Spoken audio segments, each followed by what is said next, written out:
Hola, mi nombre es María Fernanda Gutiérrez, soy odontóloga y hoy día les voy a exponer un tema que lo nombré estabilización tricéntrica cráneo-cérvico-mandibular. Em, Vamos a ver cómo estabilizamos a una paciente desde el punto de vista odontológico, con terapia manual ortopédica y como ocasión nueva para mí, porque nunca lo había utilizado antes con mis pacientes, decidimos hacer un approach kinésico invasivo como complemento de la terapia manual ortopédica.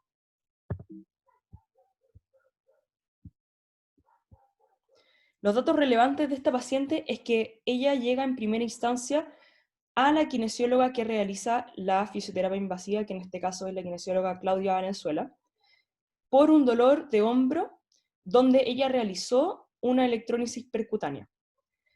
Ella notó que existían ciertas discrepancias, no solamente en el hombro, sino que en el cuarto superior de ella, y hablando con la paciente determinó que era necesario hacer la derivación hacia el odontólogo, en este caso que fui yo, porque la paciente presentaba un dolor facial en la zona de sus ATM con un historial de limitación de apertura, presentaba una cefalea supraorbitaria y de fondo ojo bilateral, constante dolor cervical y supraescapular bilateral, aumentados hacia el lado derecho, un historial de dorso curvo con 4 años de tratamiento kinésico. También nos relató que había sufrido un trauma con una caída de cabeza por las escaleras y tiene historia de tratamiento ortopédico y ortodóntico en varias etapas de su vida, junto con múltiples tratamientos de rehabilitación dental. Estos son los dolores que la paciente refería. Como pueden ver, son dolores de cabeza, de ATM, supraescapulares. Y al verla a ella entrar a la consulta, nos damos cuenta de que ella presenta una inclinación de cabeza hacia la izquierda, que lo primero que me hace preguntarme es si es que tiene un esternocleidomastoideo ECOM hiperactivo.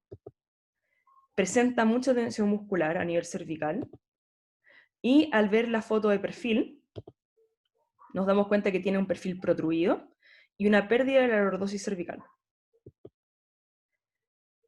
Al hacer el examen clínico de palpación, tiene dolor o sensibilidad en la gran mayoría de sus músculos, pero el que más llama la atención es el esternocleido izquierdo, que está completamente doloroso, o sea, en toda su extensión.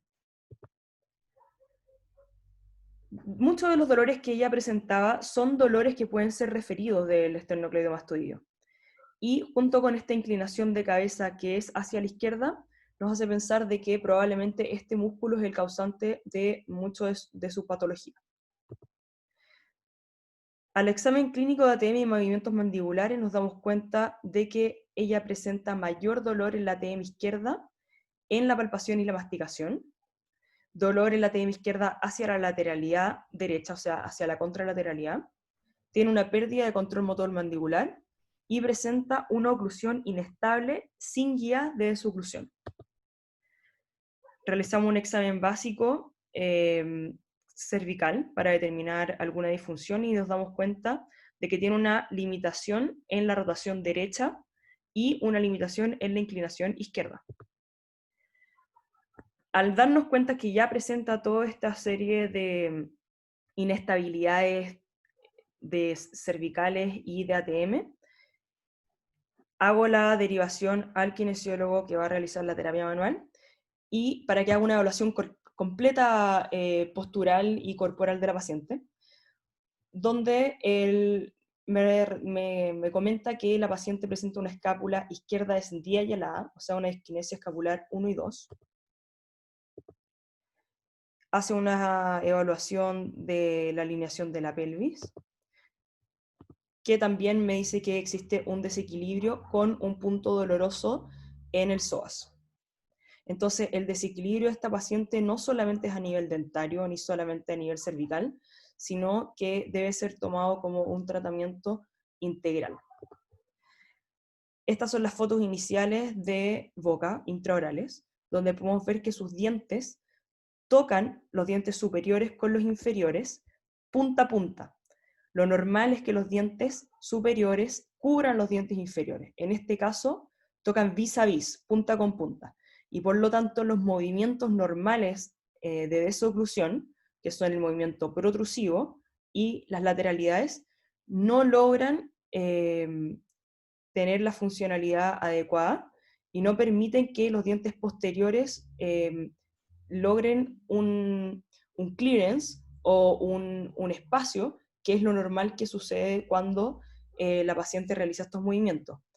Esto va a significar que no solamente los dientes se sobrecargan y el tejido que los soporta, sino que también va a haber un exceso de carga a nivel articular y muscular. Por lo mismo, también podemos ver cómo muchos de sus dientes han ido perdiendo anatomía y están más desgastados. Y si hacemos un zoom sobre todo a los dientes anteriores, vemos cómo estos dientes han perdido estructura y de hecho han sido rehabilitados y vueltos a fracturar debido a que el problema en este caso no es el material que el dentista utilizó previamente, sino que es un problema biomecánico. Al terminar el examen clínico, tanto dental como cráneo cervical y de ATM, es necesario tomar un estudio ATM y cráneo vertebral imagenológico, que lo tomamos en el centro Scannerview, donde es muy importante siempre entregarle información clínica al radiólogo para que pueda realizar un informe lo más acucioso posible.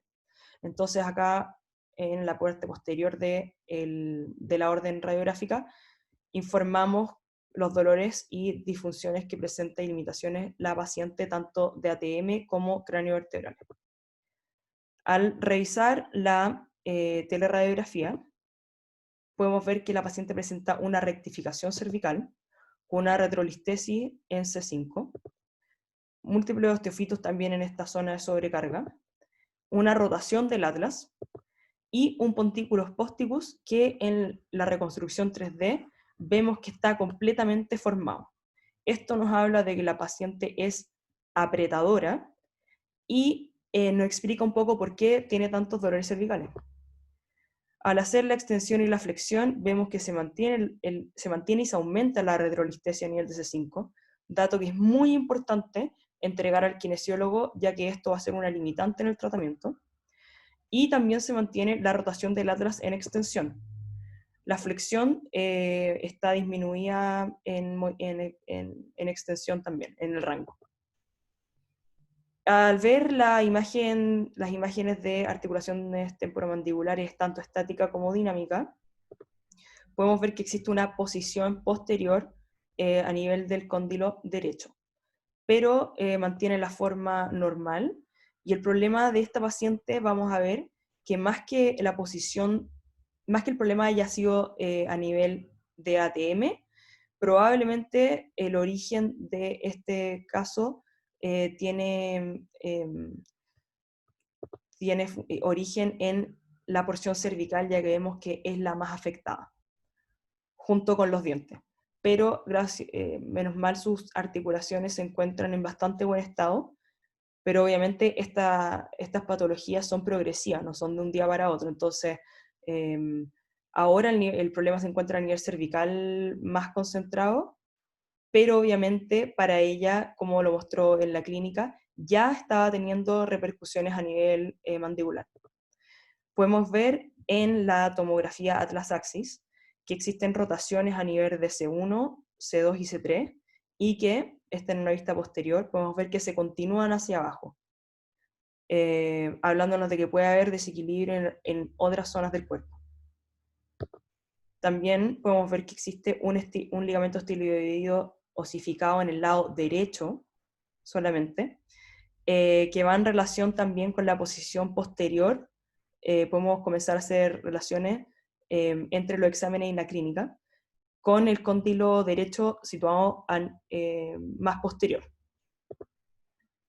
Esta es la reconstrucción 3D, donde podemos ver que efectivamente existe una inclinación de la cabeza izquierda, y desde esta vista de abajo hacia arriba, podemos ver cómo a nivel de hueso cigomático vemos la diferente exposición. Entonces, podemos ver que este problema no es solamente a nivel sagital ni coronal, sino que también es un problema axial y debe ser tratado por ende de tal manera. En el montaje inicial, donde tomamos una mordida sin acción muscular para ver la verdadera relación entre los maxilares, nos encontramos con que existe un contacto prematuro a nivel anterior en el lado derecho, que se relaciona también con el cóndilo situado posterior. La posición de los caninos nos hablan de que debe haber guías de sublución incompetentes por la relación oclusal anormal, y por ende el sistema muscular, articular y dental no descansa, y al revés, se ve sobrecargado. El contacto prematuro a nivel de canino y incisivos laterales. Y por lo tanto el diagnóstico definitivo es que la paciente presenta una pérdida de lordosis cervical, rotaciones vertebrales cervicales, un pontículos pósticos grado 4, una retrolistesis C5-C6, una escápula izquierda descendida y alada con una disquinesia escapular por ende 1 y 2, pérdida de control motor mandibular e hiperactividad de los músculos masticatorios, una oclusión inestable y sin guías de desoclusión, y una torsión ilíaca posterior izquierda. Lo importante de este diagnóstico es que no solo se centra, en mi caso al ser yo la tratante, en los dientes, sino que los dientes es una de las llaves que van a permitir a la paciente lograr estabilidad. Pero antes de pensar en los dientes, debo pensar en darle estabilidad a mi paciente de manera integral, para que los dientes sean la guinda de la torta, por así decirlo, y logren encajar sobre terreno ya estabilizado. Por eso es muy importante que los odontólogos sepan que existe mucha musculatura y diferentes porciones del sistema que van a afectar las relaciones maxilares y mandibulares. Y es por eso que entra el concepto de relación articular tricéntrica, donde necesitamos un sistema cráneo-vertebral, un sistema cráneo-mandibular y finalmente una oclusión estable, pero cada una de estas porciones afecta a la otra. Entonces el tratamiento siempre debe incluir las tres áreas. Y obviamente esto dentro del concepto de que el cuerpo es uno solo, y por ende también es importante ver las otras zonas del cuerpo. Porque pueden existir, como hemos hablado durante el curso de esta presentación, distintas compensaciones posturales, que obviamente pueden terminar afectando la posición de la cabeza y de la columna cervical, que como ya sabemos también puede afectar la relación de los maxilares. Entonces el tratamiento de estabilización cráneo-cérvico-mandibular y de oclusión lo planteamos como una terapia paralela, que en este caso, luego de hacer el diagnóstico clínico e imaginológico, determinamos que vamos a hacer terapia manual ortopédica cráneo-cérvico-mandibular, terapia manual ortopédica postural, y como complemento, la fisioinvasiva. Paralelo a esto, la paciente va a usar una órtesis interoclusal tricéntrica, que es un plano de programador de proceso dinámico, que va a considerar la etapa de la fisioterapia o de la terapia manual en la que se encuentra el paciente, para ir complementando y ayudando a que el tratamiento de esterilización sea lo más eficiente y estable posible. En una tercera etapa, se volverá a montar estos modelos iniciales para ver la nueva relación a la que llegarán los maxilares después de la estabilización, para decidir qué vamos a hacer para estabilizar la oclusión de manera funcional. Si es que vamos a usar ortodoncia, si es que vamos a hacer ortopedia, si es que vamos a hacer rehabilitación funcional, si es que vamos a realizar cirugía. En el fondo hay una múltiple cantidad de combinaciones, pero lo más importante es primero determinar que el paciente está estable. ¿Qué es la de programación? El 50% depende de la odontología. Es inhibir la percepción de inestabilidad oclusal del sistema nervioso para disminuir la hiperactividad muscular y permitir la reposición articular mediante un aparato interoclusal ortopédico. Entonces, una mandíbula que es inestable busca estabilidad y por lo tanto necesita realizar una activación muscular. Este cambio de posición saca a la articulación de su posición original, y por ende empieza a crear otro tipo de problemas, ya que la musculatura cambia su patrón de actividad. Entonces lo que buscamos con la programación es justamente lo contrario. falsamente mediante este aparato damos la sensación de una mandíbula estable, por ende ya no necesita buscar esta posición de estabilidad, provocando en vez de activación, relajación muscular, se elimina la sobrecarga y por ende se permite la reposición articular. ¿Por qué hacer esta estabilización de manera paralela? Porque tenemos una mayor cantidad de variables controladas, porque es más eficiente y por lo tanto requiere de menor tiempo de trabajo, y porque al tener mayor estabilidad vamos a tener menos residuos. Por lo tanto, una visión global siempre va a ser mejor que una visión segmentaria. El tratamiento de estabilización, en la primera etapa, como les mencioné, va a incluir a este aparato ortopédico tricéntrico, más la terapia manual, y en este caso, como mencioné, vamos a usar la fisioterapia invasiva, que nos va a permitir hacer neuromodulación y electrólisis percutánea. En este caso, realizamos neuromodulación del oblicuo inferior de manera bilateral. Acá están las imágenes de cómo funciona. También del nervio supraclavicular, neuromodulación del psoas, para permitir, en el fondo, más que permitir, es potenciar la acción de la terapia manual ortopédica y, por ende, realizar el tratamiento de manera más eficiente, reduciendo los tiempos de trabajo, reduciendo la percepción del dolor del paciente.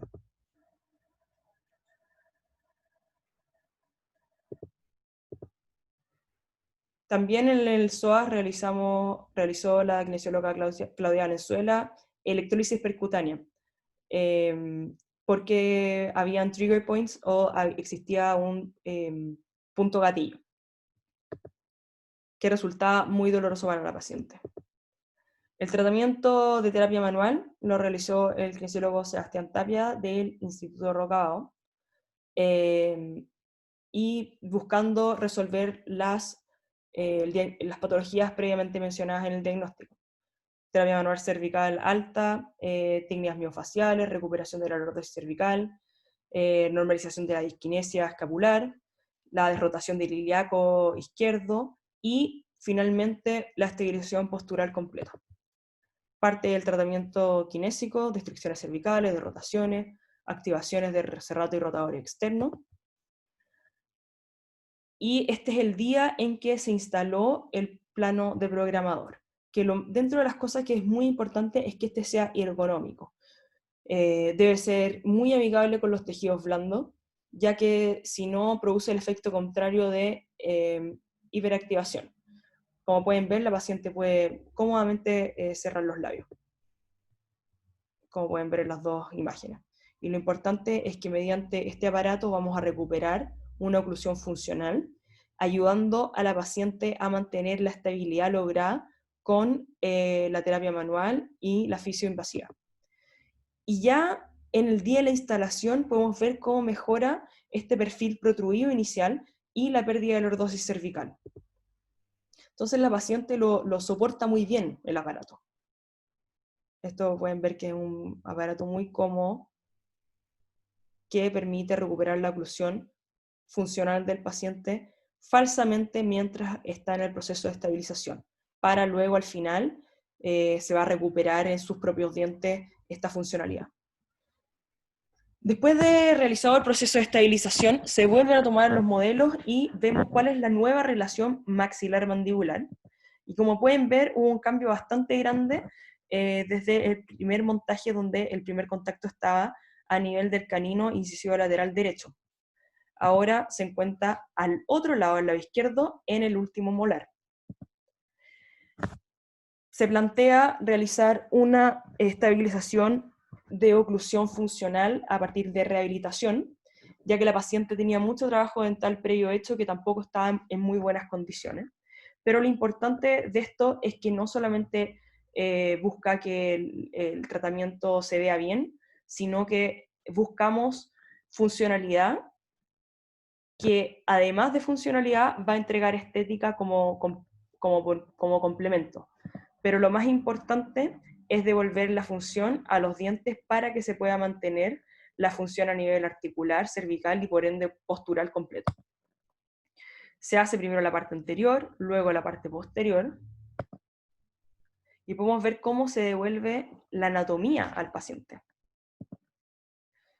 Aquí está el antes y el después de la paciente mordiendo con todos sus dientes, y el después, y podemos ver cómo es notorio cómo los dientes anteriores, superiores, ahora cubren a los dientes inferiores para permitir no solamente la eficiencia de la masticación y de todas las funciones del sistema estomatognático, pero también va a permitir la desoclusión normal de la paciente, que nos va a dar salud a la musculatura y a las articulaciones.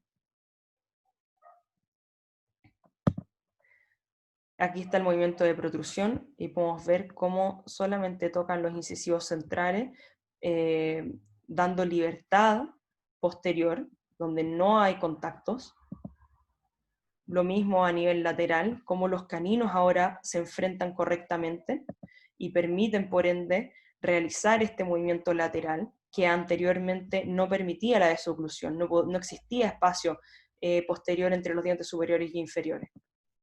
Aquí podemos ver la serie completa de cómo estas lateralidades no tienen ninguna interferencia.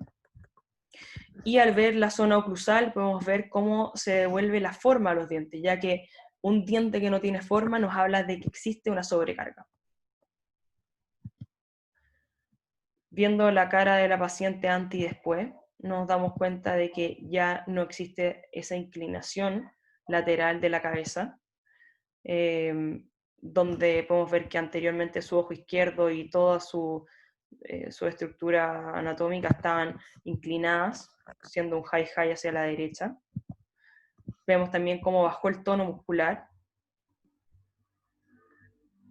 a nivel de los hombros y cómo mejoró la postura al mejorar la relación del perfil, la posición de la cabeza y cómo mejora la lordosis de las cervicales. Entonces podemos ver que esto es todo un conjunto de cosas que van funcionando hacia el bienestar completo de la paciente.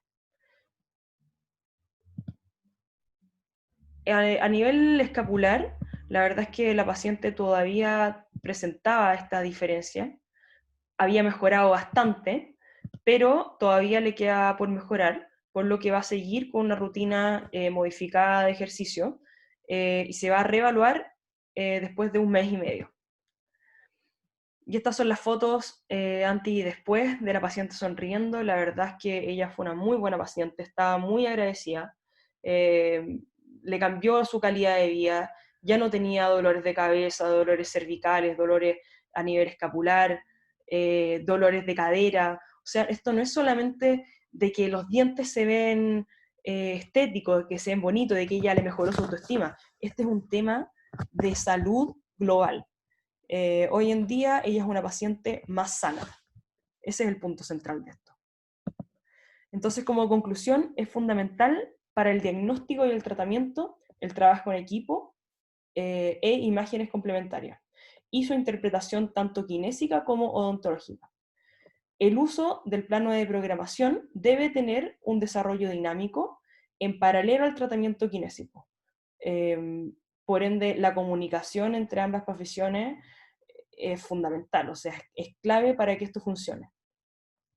Y la posterior estabilización oclusal y musculoesquelética del paciente va a permitir que no haya recidiva y que el tratamiento sea exitoso durante el tiempo. Bueno, si necesitan saber más información, totalmente invitados a mirar y a explorar nuestras páginas web, ya que incentivo a todos que intenten realizar este trabajo en conjunto, y plataformas como esta creo que son oportunidades únicas de mostrar el trabajo multidisciplinario y ponerlo en práctica. Muchas gracias.